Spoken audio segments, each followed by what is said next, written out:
അങ്ങനെ ഞങ്ങളുടെ ലിസ്റ്റിലുള്ള എല്ലാ മെയിൻ ലൊക്കേഷൻസും കണ്ടു എന്ന് വിചാരിച്ചിരുന്നപ്പോഴാണ് ഒരു സ്ഥലം വിട്ടുപോയി എന്ന് മനസ്സിലാക്കുന്നത്. സലോമ ബ്രിഡ്ജ്. പെട്ടെന്ന് തന്നെ ഞങ്ങൾ റെഡിയായി ക്യാബ് എടുത്ത് അങ്ങോട്ടേക്ക് പോവുകയാണ്.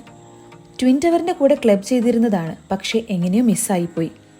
സലോമ ബ്രിഡ്ജ് കാണാൻ പറ്റിയ ടൈം ഈവനിംഗ് ആണ്, കാരണം ബ്രിഡ്ജ് ഫുൾ ലൈറ്റഡ് ആയിരിക്കും. സ്ട്രീറ്റ് ലെവലിൽ നിന്നും മുകളിലേക്ക് പോകുവാൻ സ്റ്റേഴ്സും എലിവേറ്റേഴ്സും ഉണ്ട്. എക്സ്പെക്ട് ചെയ്തതിനേക്കാളും ക്രൗഡഡ് ആണ്. റീൽസിലൊക്കെ കാണുമ്പോൾ ഇത്രയും തിരക്ക് കണ്ടിട്ടില്ല. മേ ബി ലേറ്റ് നൈറ്റ് ഒക്കെ ആയിരിക്കാം അവർ വന്നിട്ടുണ്ടാവുക. മോൻ കൂടെ ഉള്ളതുകൊണ്ട് ഞങ്ങൾക്ക് ലേറ്റ് നൈറ്റ് ട്രാവൽ ചെയ്യാൻ പറ്റില്ല. അതുകൊണ്ട് ഞങ്ങൾ ഏകദേശം ഈവനിങ് 5:30 ഇവിടെ എത്തുന്നത്. ആൻഡ് ഈ ടൈമിൽ നല്ല ക്രൗഡഡ് ആണ്. ബ്രിഡ്ജ് ലൈറ്റപ്പായി വരുന്നതേ ഉള്ളൂ.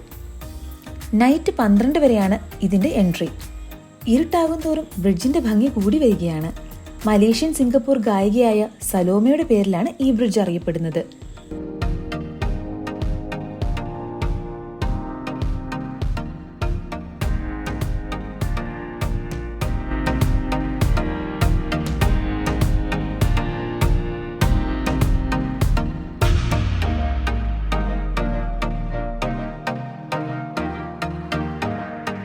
കുലാലംപൂരിലെ ക്ലാങ് നദിക്കു കുറുകെ കാൽനടക്കാരുടെയും സൈക്കിൾ യാത്രക്കാരുടെയും കമ്പൈൻഡ് ബ്രിഡ്ജാണ് 69 മീറ്റർ നീളമുള്ള സലോമ ബ്രിഡ്ജ്.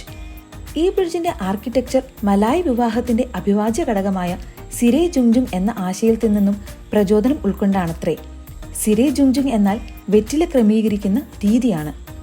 ഇതിന്റെ തൊട്ടടുത്താണ് പെട്രോണസ് ട്വിൻ ടവറും KLCC പാർക്കും ഉള്ളത്. ബ്രിഡ്ജിന്റെ ഔട്ട്സൈഡ് വ്യൂ അതിമനോഹരമാണ്. ഒരു ക്രോസ് ബ്രിഡ്ജിനെ എങ്ങനെ അവരുടെ നാടിന്റെ ടൂറിസ്റ്റ് സ്പോട്ടാക്കി മാറ്റാം എന്ന ചിന്താഗതി വളരെ ഇഷ്ടപ്പെട്ടു. ട്വിൻ ടവറും KLCCയും ലൈറ്റപ്പായി വരുന്നതേ ഉള്ളൂ. ഇത്രയും അടുത്തു വന്നതുകൊണ്ട് തന്നെ ഒന്നുകൂടി അവിടേക്ക് പോകാൻ ഞങ്ങൾ പ്ലാൻ ചെയ്യുന്നുണ്ട്.